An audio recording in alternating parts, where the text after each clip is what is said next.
organizers. Honored to be asked to give the keynote, and particularly with an audience of colleagues who are doing such important work in the field. I do want to talk today in general about the theme of this conference. So give you a 30,000-foot view of how we're thinking about this challenge of moving from gene discovery, which, as Jonathan has pointed out, has really dramatically advanced over the last decade, and to think about how we get from there to changing the lives of our patients and their families, how we get from genes to therapies. It's certainly a difficult challenge. Let's see if we can move this forward. There we go.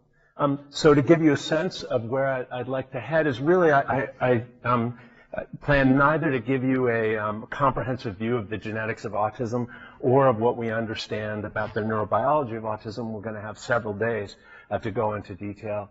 But really to highlight for you several kind of conceptual points that I think drive home, again, some of the challenges and I think really unique opportunities that we have now in the field to take what we've been able to do with regard to human genetics and to turn that into an actionable understanding of the biology of autism. So the gene discovery in autism, as Jonathan has pointed out, including in so-called idiopathic autism, garden variety autism that we see in the clinic, has in some ways had a strikingly different result from the study of later onset neuropsychiatric disorders.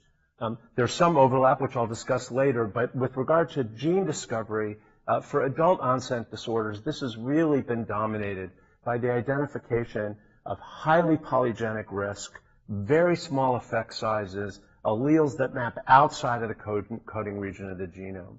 And in contrast, in autism and other early onset disorders, what we've seen has been that the lion's share of discovery of individual genes has been as a consequence of the study of rare and particularly rare de novo mutations that impair the function of the encoded protein. Now, this accounts for only about 20% of the clinical population of kids and adults with autism. But I think, as I will argue, offers, as I said, a distinctive opportunity to think about how we get from genes to biology. That issue of genes to biology actually, I think, raises some key challenges, one of which is differentiating between the biology, the pleiotropic biology of the genes that we've identified, and pathophysiological mechanisms.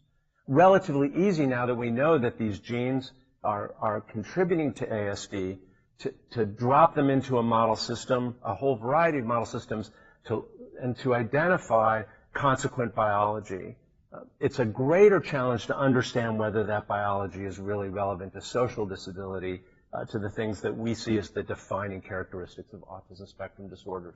So I'm going to talk with you about those challenges, and then I'm going to particularly address a couple of different avenues to thinking about solving that challenge. The work that I'm going to talk about today, as those of you who've known me for some time realize that the brain trust is really on this slide, particularly Stephen Sanders and Jeremy Wilsey. They were trainees in my lab, both for their PhDs and stayed on for their postdoctoral fellowships. And now both of them have graduated to assistant professorships at UCSF, and we continue to collaborate. And then three very talented postdocs whose work I'll highlight for you today. And just for those of you sitting in the front row, I just want to point out that Donna Whirling is going out on the job market. She is absolutely lights out fantastic. I wish we could keep her at UCSF, but she's for family reasons, wants to head to the middle of the country, so I'm happy to talk with you about it. I know, exactly.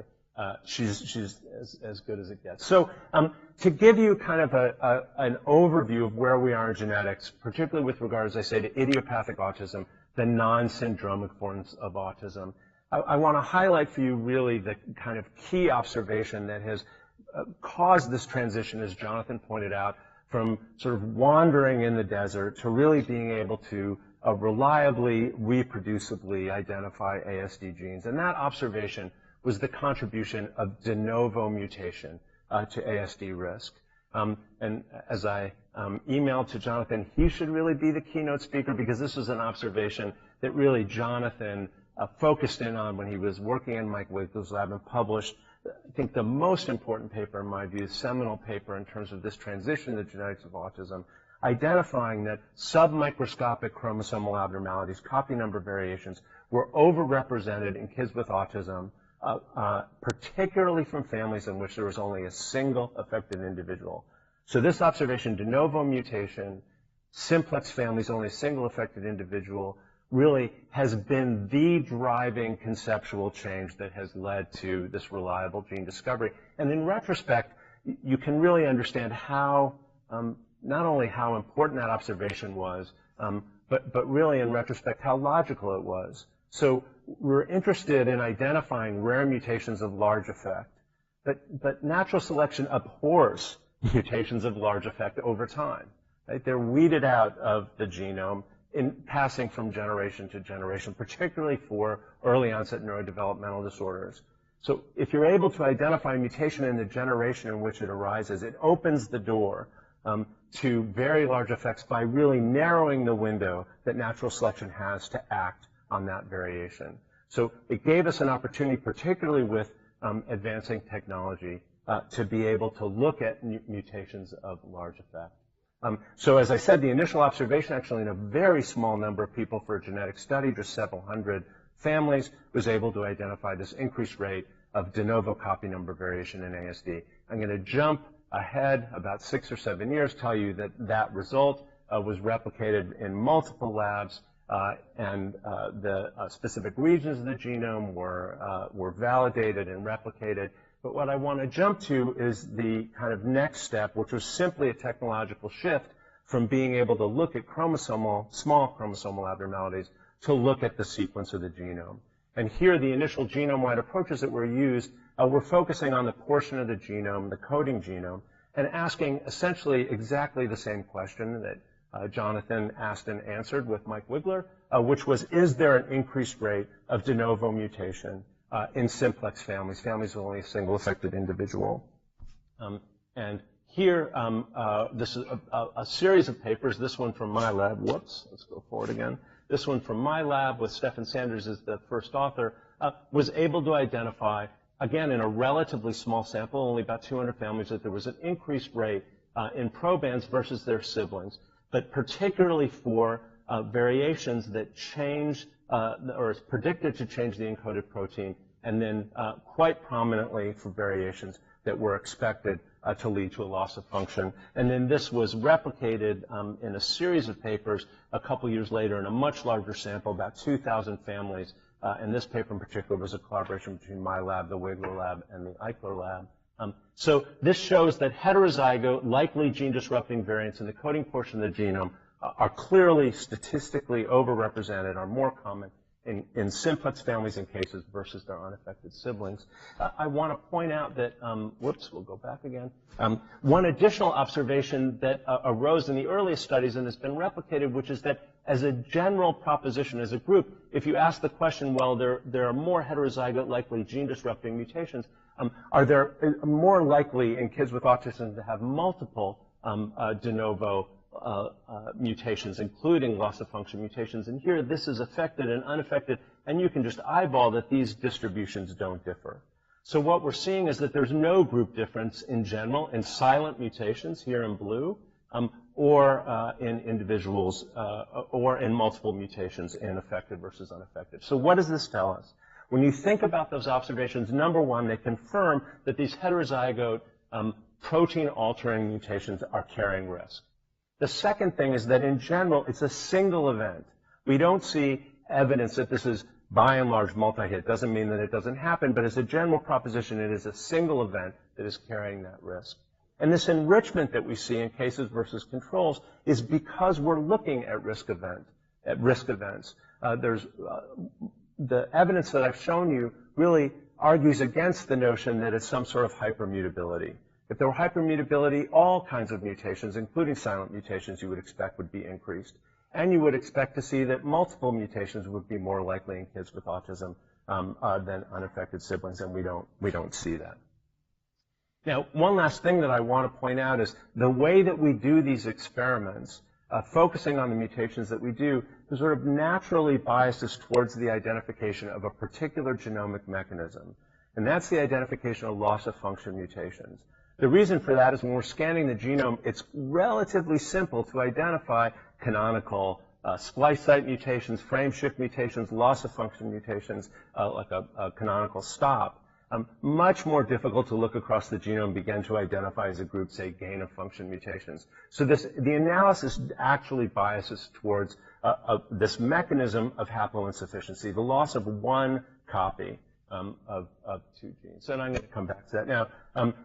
Those observations that there's this increased rate of de novo mutation in the genome, and that it exists not only at the level of submicroscopic chromosomal abnormalities, but in individual genes, open the door to creating a statistical framework to get down to the individual gene. Actually, there's tremendous statistical power. The rate of de novo mutation that alters protein function is very low in the typical genome, about 1 per coding portion of the genome per generation that will alter the encoded protein, less than 1 that will cause a stop.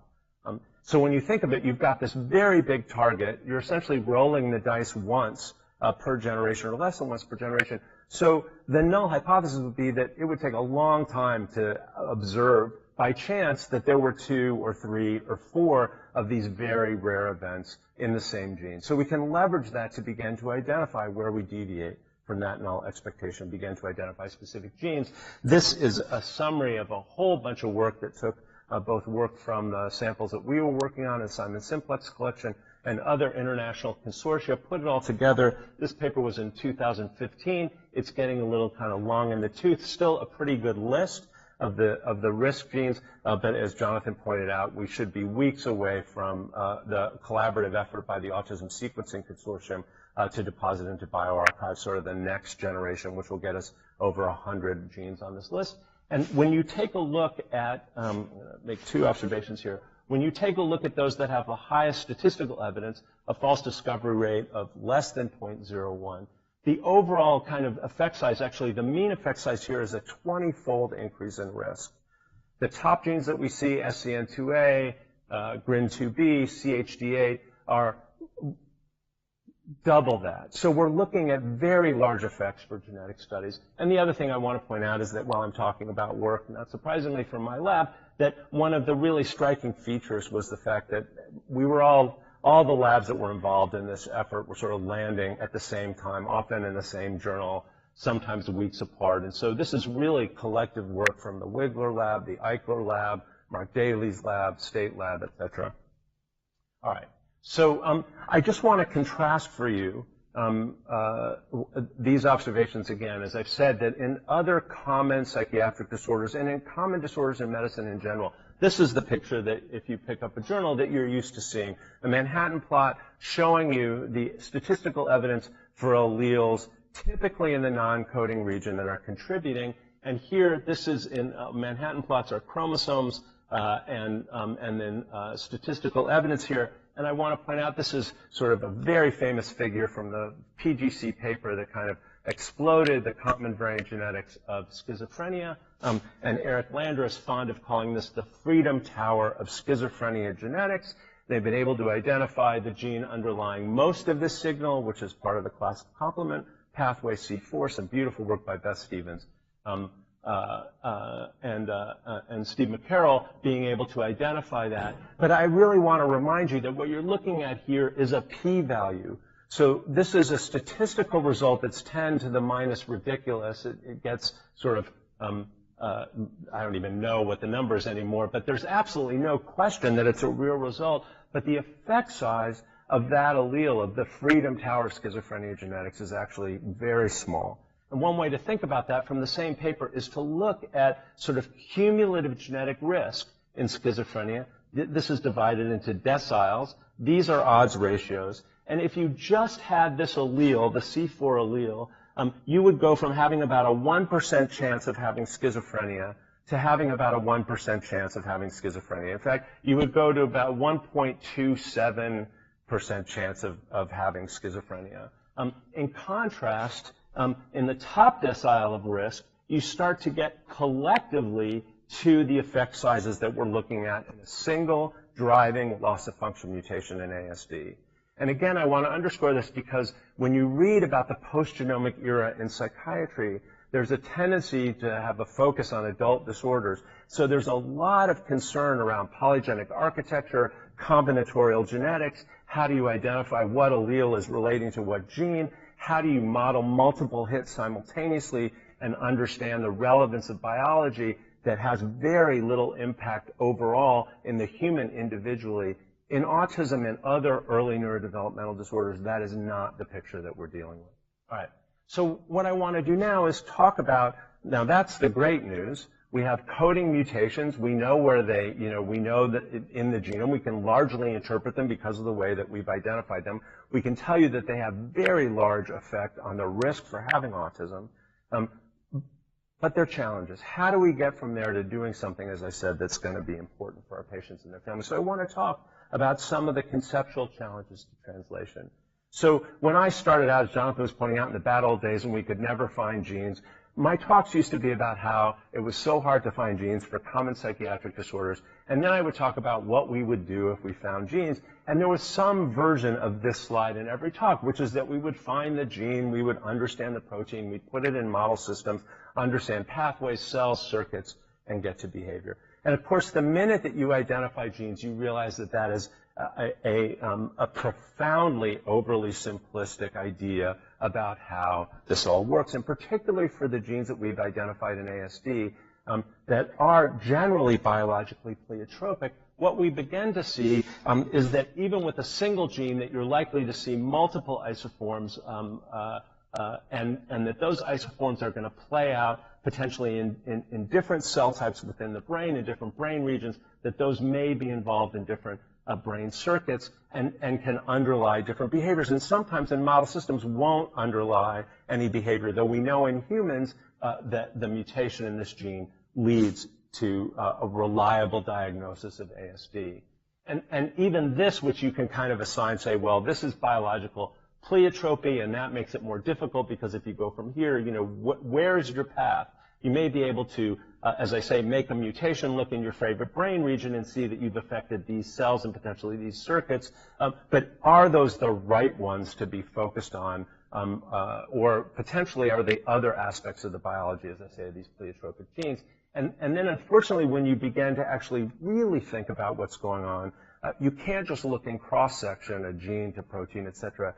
In a developmental disorder, you really need to start thinking about the complexity and dynamism of brain development. So you're looking at this as it unfolds across development, and there we add an extra level of complexity, not only to potentially the proteins, but certainly in terms of the cells, because it can be highly spatially and temporally defined what's going on in a particular cell in brain development. And similarly, as circuits evolve, you're looking at a very large search space when you begin to think about altering these genes. And it's setting up the same problem if you identify a specific area, specific region that you find interesting in any model system, whether it's a zebrafish or a mouse, et cetera, understanding whether or not you're actually gaining traction on the part of biology that's relevant for ASD is not a foregone conclusion. You might have it, but I think the question that we have to ask ourselves is, how do we demonstrate that that's the case? And how do we think about designing experiments that can move forward in that regard? One way that people kind of informally have done it is sometimes to rely on face valid phenotypes. Say, well, if I do something here and it leads to something that looks like social behavior, whether it's schooling of zebrafish or mice approaching conspecifics, that might help you know whether or not you're doing something that's relevant to autism. That, I think, the history of face valid phenotypes, particularly in psychiatric disorders, should give you pause about that strategy. It doesn't mean that it can't be right, it's just that we've been led astray many times by kind of anthropomorphizing other species, particularly given the differences in the complexity and development of the human brain. All right, so one way to think about solving this problem, which I think everyone kind of naturally defaulted to, so kind of immediately, was to say, well, look, there are multiple autism genes. Well, let's take a bunch of them together and see what we can see. And one of the easiest ways to do that would be to look at the level of proteins and ask, do the proteins talk to each other? Or is there an explicit functional similarity between these genes? And in fact, the earliest observation gave us clues that there were potentially two kind of large areas of biology that might be implicated. One was synaptic structure and function, and the other was chromatin modification and regulation of expression. And really, that has held up remarkably well. As we discover more and more genes, those two large categories, at least prima facie, seem to be coming up and being validated. And I can tell you in the next iteration of genes, as we get to 113, these are not the only two categories, but they remain kind of the driving observation with regard to autism biology. And I'll just give a shout out. Half the people in the front rows, I think, are working on some version and have been for years of thinking about doing this. Jeremy Wilsey, who I pointed out at the beginning, is now leading a major effort at UCSF involving some folks at UCSD and UC Berkeley, just elaborating this and trying to move from kind of relying on existing databases to begin to generate the protein-protein interactome directly. And again, this is nothing new. Jonathan has been involved in this for some time. Now, what we're really doing there, when you think about it, is asking the question, what do these genes do? Right? So with the underlying assumption that if we look and we see that what they do overlaps between these multiple autism genes, that's an interesting finding. And that may begin to tell us where to look for the pathophysiology of ASD. But as I pointed out, when you think about brain development, I think there's an equally important question, which is when and where are these things having their effect? Right? Because one hypothesis is that what brings these disparate autism genes together is exactly what they're doing, but an alternative hypothesis would be there may be lots of different roads, lots of different ways to perturb a developing cell or circuit in human brain. And then, so there might be vulnerabilities where you would see multiple different pathways, multiple different overt functions, but where the critical overlap would be in spatial and temporal convergence, not what they do, but when and where are they doing it. And we began to think about this kind of shortly after we identified the kind of first gene using whole exome sequencing. In particular, because after identifying this gene called SCN2A, I ran down the hall to kind of the world's expert at Yale on sodium channels, had every reagent, every mouse model I could possibly use. I thought he would be so incredibly excited that I had an autism gene and that we were really confident it was an autism gene. He looked completely unimpressed and said, come back when you can tell me what cell type at what period of development to model this. Because I guarantee you if I put the SCN2A mutation into a glutamatergic neuron, I'm going to get a different phenotype than if I put it into Purkinje cell. And if I do it very early on, you're going to see a different phenotype than if I do it later on. And so we thought about that problem initially thinking, how in the world are we going to get to when and where we should be modeling these genes? But we took the question to heart in a collaboration with Anand Seston, who is also at Yale with me at the same time. And his work was really beginning to try to create a map of the molecular landscape of developing human brains. So he was taking human brain samples, he was microdissecting them, he was doing expression studies initially with microarrays and then later with RNA-seq, and just asking the question, what happens? What happens over time? How are these spatially and temporally defined? How do they move together and separately? And we had the thought, actually Jeremy was at the time a graduate student, he led this work in the lab. We had the thought that we might be able to leverage what we had, which was the first kind of high confidence group of genes that I really felt like we could take to the bank for idiopathic autism and this emerging map of the molecular landscape of human brain. And so what we did is we took that map, and this just represents that we had multiple different brain regions. This is just a hierarchical clustering of that. And then we looked at them across time. The time scale is simply arbitrary here. It goes from about 4 weeks of age to 80 years of age. Again, these are post-mortem human brain samples, overtly normal but dead individuals. And you can see that there's a lot of data prenatally. Oops, do that again. Not a lot of data prenatally. There's not an equal amount of data in adult samples. So there are limitations to the underlying data. But we decided what we would do is take the genes about which we had highest confidence. We would look at their expression profiles, and particularly where they were strongly co-expressed with other genes. And we would do that for every brain region and for every time point. Right? So we would build these co-expression networks, and you would presume that those co-expression networks would begin to tell you something about the biology of the genes that we were using to seed those networks. But again, we didn't want to understand the biology necessarily per se. We wanted to understand autism risk. So what we did was we took a set of autism genes that fell just below the statistical threshold that we used to pick the top 10, and asked the question, in any of these co-expression networks, in any time period, in any brain region, do we see that we began to identify additional genes that carry autism risk, right? The idea being that if you're at a point in which there's convergence in pathophysiology, not just biology, that you should begin to see other risk elements showing up in your networks. So this is a heat map, again, showing brain regions in developmental time. This is the squares are showing you the enrichment of these additional autism genes that weren't used to seed the networks. And what you can see is in prefrontal cortex predominantly, in 3 to 5 is about 18 to 24 weeks of gestation. So we're looking at mid-fetal, largely prefrontal cortex as being statistically enriched in the network for additional autism risk genes. And we could tell that those corresponded largely to projection neurons, cortical glutamatergic neurons in the deep layers of the brain. And this was published in 2013.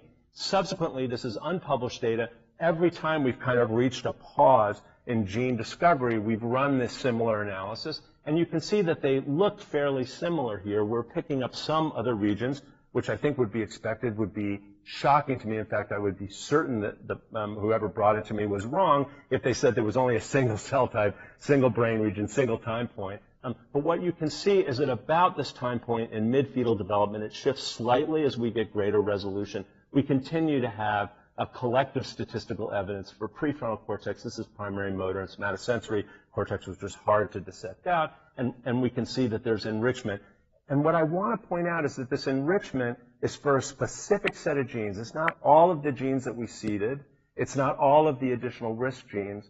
What we're doing is we're linking a specific set of loss-of-function mutations with a specific time and place where they're occurring more often than you would expect by chance, and suggesting that this might be a point of pathophysiological convergence. Again, I want to point out that any good idea, you have a tendency to have a lot of people thinking the same things, both before and then shortly after we published. One paper from Dan Geschwin's lab was exactly at the same moment that we published, all thinking kind of the same idea, using different approaches, but all asking the same question, when and where, as opposed to what. And all of them generally have come up with signal in deep layer cortical glutamatergic neurons. Dan's paper in particular had both upper layer neurons and deep layer neurons. That's been an ongoing debate between the two labs for the last 5 years. And I'll just say, knowing about what's going to happen with the next set of gene discovery, that I will continue to bet on deep layer cortical glutamatergic neurons. All right. So I want to give you an idea about an orthogonal approach to ask, hopefully answer the same question. So in the series of experiments that I just gave you, we thought that we could get to pathophysiology by looking at convergent expression, gene expression. We liked the idea of gene expression because it was a data set that was largely unbiased, not completely, but largely unbiased, and where we had information essentially on every gene in the genome, and we could use that to ask the question we wanted to. But we wanted to think about other ways that we could potentially gain traction on this question of when and where. Are specific mutations happening? And again, the reason that we wanted to do that was not to come to a conclusion necessarily, but to set up the next set of experiments. So that for our neurobiologist colleagues who wanted to model the genes, for my colleague at Yale who said, what cell type at what time point should I model your SCN2A mutation? We wanted to see whether or not we could continue to answer that. So what I'm going to take you a little bit roundabout story, but it highlights some of Donna's recent work. This is from whole genome sequencing. So we went from CNV discovery to whole exome sequencing. The latest thing is to do whole genome sequencing. And this is just from a recent paper that was published in Nature Genetics, showing that when we look across the non-coding genome, the search space is much larger. The possible areas where there might be enrichment is larger. And our ability to interpret the functional significance of a change in the non-coding genome is nowhere near as good as our ability to identify loss-of-function mutations. And so consequently, this is at 500 families. This is the line for statistical significance. This is enriched in cases. This is enriched in controls. So in an unbiased approach, right now, we're not able to identify specific mutations yet that cross the threshold. We're hoping that we will be able to soon, and we think that that's going to be an important contributor to this question of when and where. But we decided that even in the absence of that, and it's clearly a problem just of power. Within a year, everyone's going to be landing on this. Some labs have already been able to get results from this data that we have not yet been able to see, but it's undoubtedly there. But we decided that there might be a way to leverage this already for spatial and temporal data. And here all we did was say, well, let's just focus on the genes that we already know are carrying risk, and the ones that we know are carrying risk by the loss of function. So we know that there's decreased expression of these genes, and it's contributing to autism. And then we can look through the data that Donna is giving us with Stefan Sanders, who, by the way, is the senior author on this paper. And we can map the de novo variants that correspond to regulatory regions in the non-coding genome. And then we can begin to do some biology to ask the question, does a mutation in this regulatory element lead or recapitulate the decrease in expression that we see in these known autism risk genes. And the reason that we want to do this is that we know that non-coding regions of the genome can potentially carry exquisite spatial and temporal data, right? So here, this is just a rough example that when we're looking at this mutation, it's present in a regulatory element in PFC, but not MGE. And in fact, as people get down to single-cell resolution in epigenomics, what you can see is that there is a huge amount of spatial and temporal data that's contained in regulatory elements. And so you can hopefully understand the kind of conceptual way that we might use this as an orthogonal approach to gene expression by saying, let's just leverage the genome itself. If we can identify when and where these correspond to a mutation, identify that that mutation recapitulates known risk, then we may, again, have sort of a triangulation on when and where this is going to be relevant. Now, I would say, again, that this is a prelude, right, then to experiments where you might do multiple model systems, identify the cell type that you're interested in, do broad phenotyping, try to identify a physiological phenotype, a cell-based phenotype, et cetera, that where you begin to see convergence, and use that, again, as a hypothesis that that's pathophysiologically relevant and not just biologically relevant. But you're probably sitting there thinking, that's pretty complicated. And it is. It's where the field is right now, but it's complicated to do that. Multiple labs are moving ahead, and I'd say that with particularly the evolution of single-cell technology and everything that now that we're able to do with regard to circuit-level function, I think this is a tractable problem, certainly not an easy one. But I want to raise an alternative approach to thinking about how we get from genes to therapy. And here what I'm going to do is just propose, as others have, that maybe one thing to do is just to try to stick closer to the gene, that the minute you move beyond the gene in developing human brain, you're potentially in a world of complexity. And so it might make sense to target protein levels instead, right? So what we know, as I told you, is that for this 20%, they share a genomic mechanism, maybe not sort of overtly biological function, but the genomic mechanism is that there's one remaining copy of that gene with all of the sort of native regulatory architecture around it. And by and large, for many of these, simply the loss of function, the loss of expression of the other allele. And so haploinsufficiency is a shared mechanism. And we know what phenotype to look for, as opposed to what I've just described for you, where even if you know what cell type to look in, we don't know whether it's cell autonomous or not. We don't know how complex the culture needs to be. Do we need neurons and glia? Do we need organoids in order to be able to identify the kind of convergent signature? Here, we know that what we'd be looking for is a restoration of something like normal protein levels in an assay, and particularly if we know the cell type to look in, that is a more tractable problem. We also know that we probably need to juice or up expression a pretty small amount, right? So we know that there's a loss of one allele, but it's also quite likely that there may be a threshold that's even less than that in terms of where you shift from normal to pathological state.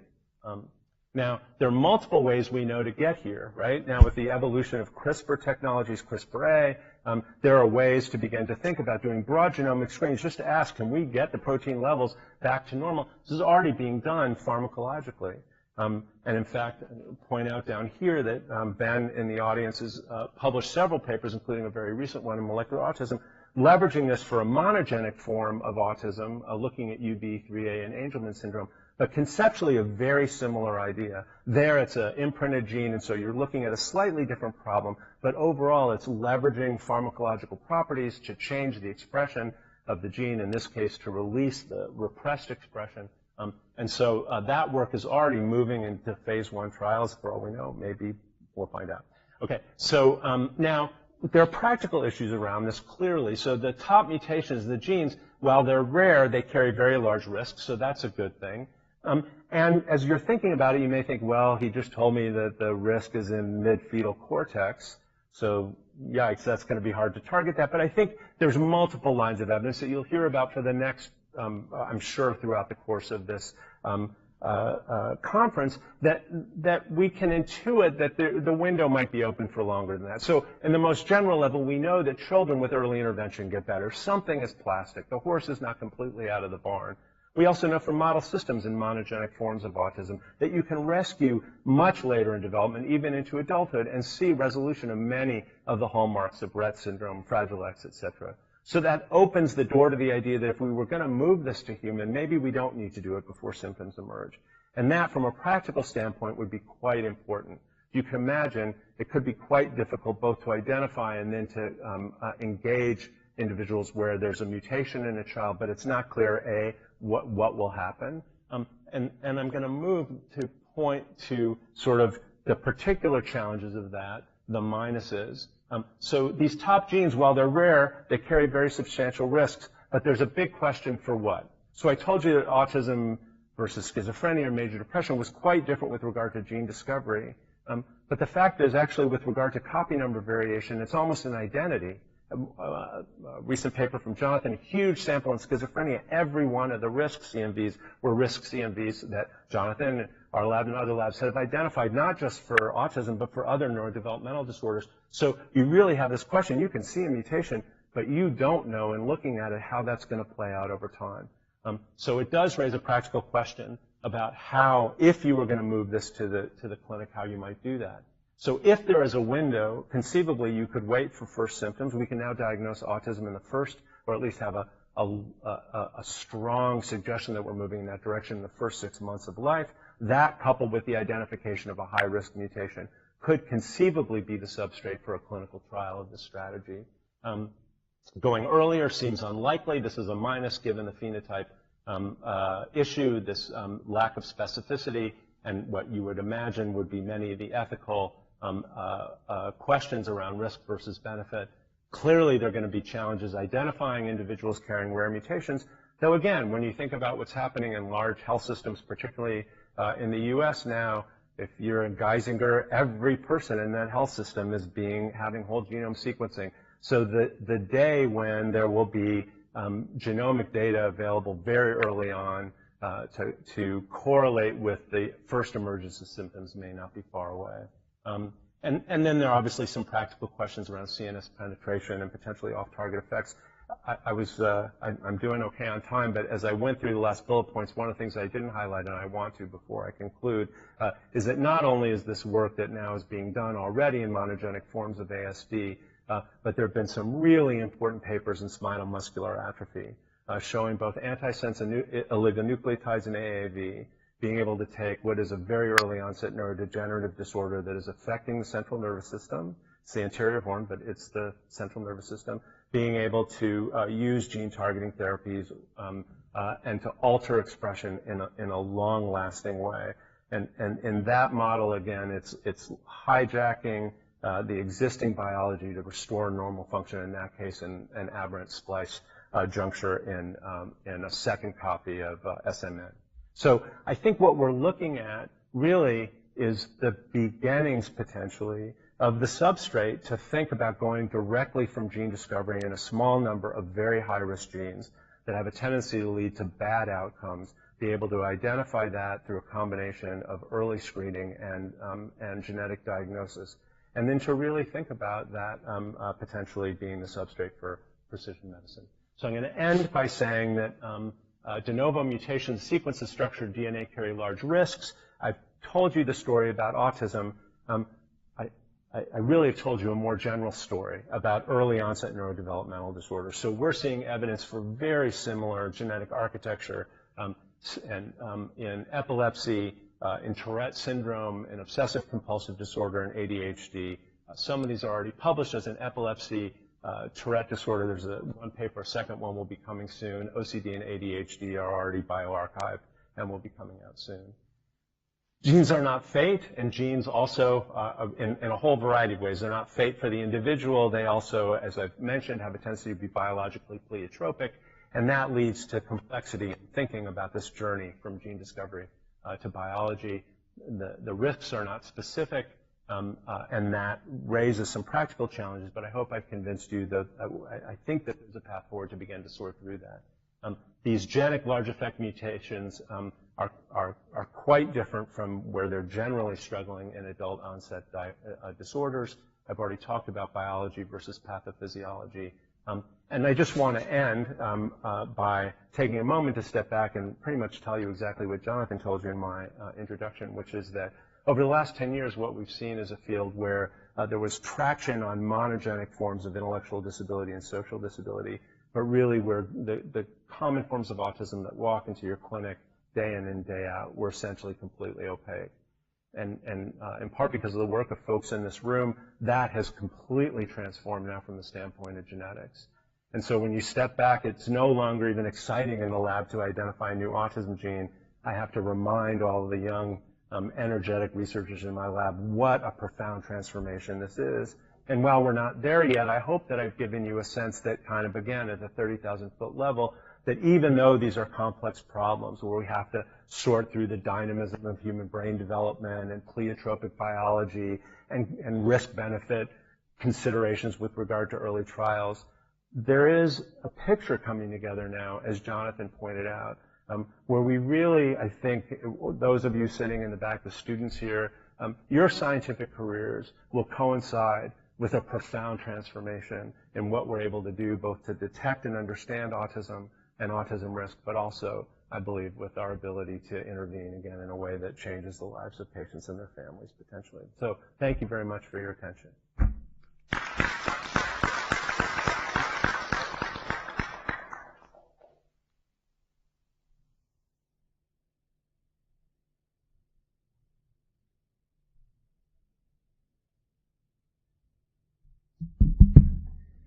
So this idea of it's not the what, it's the when and the where, yeah, is fascinating. And is there not a simple experiment that can be done to actually prove that? If there is, I'm sure you will. Well, no, I mean, yes. It seems so. So you've identified mid-field yeah. deep cortical neurons. Yes. It's customary in the neuroscience field, right? I'm a geneticist, what do I know? But yeah, exactly. it's customary in the neuroscience field to have conditional mutants. Yes. If that were true, yes, then you could take a number of basically reporter genes that are just basically designed to muck shit up and put the conditional reporter on there and so basically have a toxic gene that you can then express specifically in those cell types and basically produce autism. And you could potentially do it with multiple different genes. I guess not the gene, right? So we drove the function of this toxic. Yes. Protein. Jonathan, it's lovely to be a human geneticist and not have to worry about neurobiology. So all that the answer is, I think all the neurobiologists in the room will tell you it's much more complicated. Certainly, we can begin to think about how we could potentially model this. And each way that you would think about modeling it brings up some opportunities, and clearly a bunch of people are doing this simultaneously. It brings up opportunities, it brings up challenges, right? So I'm sure that you know this, and that was just a softball to get me to talk about this. But the bottom line is that if you could do that in a human, right? No problem, because you're recapitulating a known phenotype, but we're never going to do that in human. And so then it raises the issues that I began to talk about, which is how do you think about doing that in model systems? My own view is that all model systems are useful. You just have to think really hard about what question you're trying to ask. And in this regard, I think one of the big questions would be to try to figure out what result are you looking for. So if you did that, we're working in Xenopus now. If I did that in Xenopus, what would confirm for me that if I'm not going to do deep layer, but if I targeted glutamatergic neurons, what would convince me that I was looking at autism? Even in mice, what would convince me? Right now, sort of, I think, the editors would be convinced if I could show you that there was some social phenotype in that mouse. But again, everyone who's worked here will tell you that there are multiple known pathology-related genes that don't recapitulate well in a mouse, and that we see a lot of variability in the social phenotype of known autism genes. So the question about what the definitive experiment is actually extremely tough. So one way to think about that is to say, well, we might know that we're getting there if we did that experiment. We were able to identify a phenotype that overlapped, right? So we know there's going to be pleiotropic biology, but if all of that led to circuit-level dysfunction in a very narrowly defined circuit space, that might give you confidence that you were looking at something that was shared by all of these autism genes. But even the question of how you understand what the null hypothesis is, and then how you know that that's actually moving forward is not a trivial question. I look forward to hearing talks, because a bunch of people are wrestling with that here to hear about how other people are thinking about answering that question. Thank you. Professor and Chair, what can I do? More or less, I was going to ask the same thing. I mean, how do we test this hypothesis? Cell type versus developmental stage? Is it Yes. models? Is it cell culture, human neurons? Best guess from the data that you're showing, these hypotheses that it's maybe deep layer glutamatergic neurons.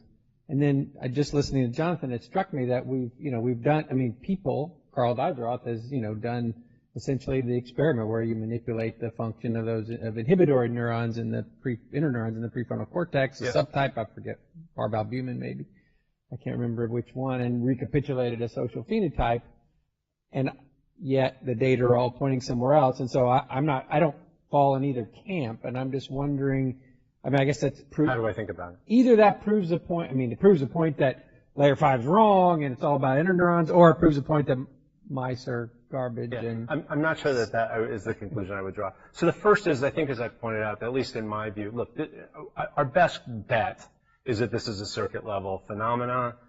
And consequently, the idea that you would find one point in time and one cell type is almost impossible, right? So one of the things that you'll see, and I don't want to tip my, other people's hand too much, but you'll see from the 113 or so genes as you do this analysis that you confirm for some genes this very strong signal in deep layer cortical glutamatergic neurons, but then there are other brain regions and potentially other cell types that begin to come up.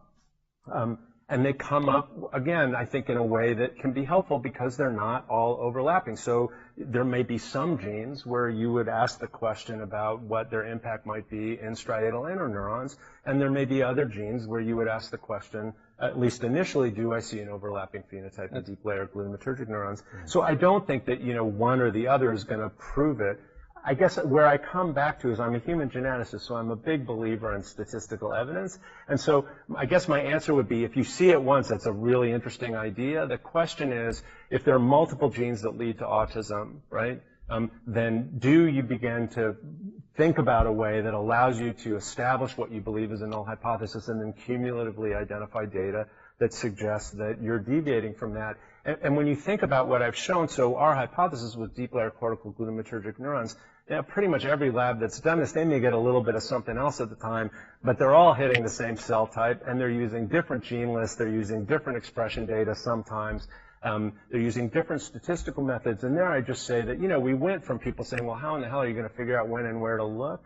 I think to a point where now there's pretty much a statistical framework to answer that question. And as gene discovery continues, Jonathan pointed out, with 5 genes, that's tough. You get to 100, and now you've seen it at 13, 30, 50, and 100 genes. And one subset is at those cell types. If I were a neurobiologist, I would think about modeling that mutation in that cell type. And in terms of how you do, organoids, primate models, culture, I think, again, all of them, in my view, are useful as long as you're thinking hard about what question you're trying to answer. And because there's a lot of conserved biology. As I said, we're doing Xenopus because we think there's some questions you can answer in Xenopus about shared fundamental pathways. But I think that's really I don't really fall into a camp in terms of model systems, except to say, you all do know your model system and think hard about what it is that you're trying to prove or disprove. Yes? Thank you, sir. I just want to know how to exactly prove a de novo mutation that contribute to the ASD. Yes. I mean, if it's necessary to design experiment to show the disrupting effect from the various level, such as from the protein level, the cell level? That's a great question. Yeah. Okay. Yeah, no, it's a wonderful question, and again, it gets to some difference, I think, in scientific culture. So a human geneticist will be, we use generally unbiased approaches. We establish statistical frameworks and then a statistical threshold that leads you to see replicability across multiple labs, across multiple time points, and shouldn't be dependent on who the PI is. And when you get to that point, you begin to be able to say with some confidence that the genes that you're looking at are very likely to be driving pathology. Because we're outside of the space of Mendelian genetics, even in Mendelian genetics, when you get to behavior, the definitive experiment that you're talking about, which is recapitulate this and show it happens in human, gets really tough. And you can do it in some quote-unquote behavioral syndromes. But in psychiatry, we've got trouble because modeling in a faithful way, psychosis, social changes in language are very difficult. So what I'd say is that a geneticist, we can only go so far. We can get you to a level where we can say, this is a rigorous threshold, 5 different labs have seen it, the top genes that have come out. But really what I'm doing is telling you, this is how much you can bet. I can't tell you that individual gene beyond any shadow of a doubt. But like recent trials in the United States, it doesn't have to be any shadow of a doubt. It just has to be any reasonable doubt. So when you get to genome-wide significant levels or down to, FDRs of less than 0.00001, I can tell you that if you took 1,000 genes, one of them would be wrong. So, and if you did that in multiple different experiments and got the same answer, you would be, I think, in pretty good shape in pursuing those in the laboratory. But it's not the kind of definitive, kind of necessary and sufficient evidence that neurobiologists, work towards, because regardless of the fact that this is more simple, it's not simple genetics. It still remains complex genetics. Even these rare mutations, we can see plenty of evidence that they're working in the context of a polygenic background that's going to add a degree of real complexity. So it is the multi-zillion-dollar question, in some way similar to what has just been asked here. Is there a model where you can definitively say? So if you do it in a non-human primate and you get a profound social phenotype and 5 different labs do it, I think you're getting awfully close. But without experimenting in human and looking for the human manifestations of autism, I think you're going to have to rely to some degree on statistical analysis. Yes. Thank you, Professor. If I can understand your presentation correctly, you have tested several de novo gene mutations, and each time you tested, the same already known ASD-related gene mutation came up, the red block that you showed in your presentation. Is that right? So it's not exactly the same mutation. It's a mutation that has the same function. So when we establish the null hypothesis, what we're saying is that given that the genome is a very large place, and there are about 20,000 genes in the genome, and you get essentially one roll of the dice per generation, then that roll of the dice is about whether or not that gene is hit by a putative loss-of-function mutation. And we define that as a canonical splice site mutation, a frameshift mutation, or a canonical stop. So we don't have to see exactly the same mutation, but if we see 2 different stop codons, 3, 4, 5 different stop codons, now for SCN2A, it's about 13 different loss-of-function mutations in the same gene. The chances of that happening without it being autism risk are fleetingly small, and I can tell you, using, as I say, a rigorous statistical framework, how fleetingly small it is, and that's what those tables showed, that the chances of seeing 4 loss-of-function mutations in the same gene in this sample of people tells you that there's a greater than a 99% likelihood that that gene is an autism gene. Okay, thank you. And because I'm not a genetic researcher, so I'm not really very familiar with this idea, but is it possible that the de novo mutation gene that triggers the genome repair system, and that repair system is somehow not perfect, and targeting some site of the genome and along the way, so turns out that multi-gene mutation. Right. So when I first showed you, and I'm worried about the time, so you got to kick me out of here when it's time. But what I showed you, there are multiple different ways to if that were true, and it was a gene repair issue, you would really strongly expect a series of observations. So the first is that when you looked at kids with autism versus kids without, that you should see more mutations in the kids with autism than without. And in fact, we see that only in subtypes of mutations. We only see it in functional mutations. If it was a gene repair problem, we should see it in silent mutations, any kind of mutation in the genome, and we don't see that. The second is that you would imagine that kids with autism as a group would be more likely to have 2, 3, 4, and 5 de novo mutations, whereas kids without would only have, would have a different distribution. And the graph that I showed you was that when you look at that distribution, as a general proposition, the mean is not different between the two. The distributions are largely the same. Now, there are papers out there, excellent papers showing that in some situations you can see a multi-hit or suggestions that there's a multi-hit architecture. And we know that there are other things besides these de novo mutations, but by and large, the hypothesis that this is hypermutability is not consistent with the data that we see from the genome analysis, whether it's CNV analysis or sequencing. Thank you very much. I'd be here for a couple days, happy to answer any questions from anyone. Thank you.